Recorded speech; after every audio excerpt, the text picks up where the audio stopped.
fix one of these newer carburetors that doesn't have slots in the screw for the mixture.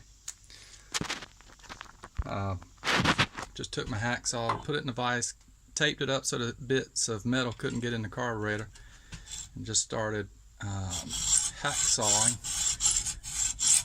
down through the whole thing, leaving grooves that I can use a flat tip screwdriver on. Let me grab a flashlight.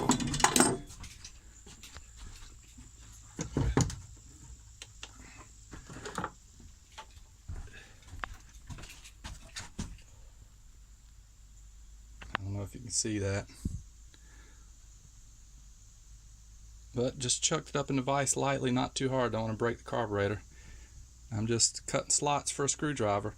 Otherwise, you know, I have a special tool for a steel chainsaw that fits those, but these are just cylindrical. I couldn't find any other way to do it, but it only took, you know, 30 seconds.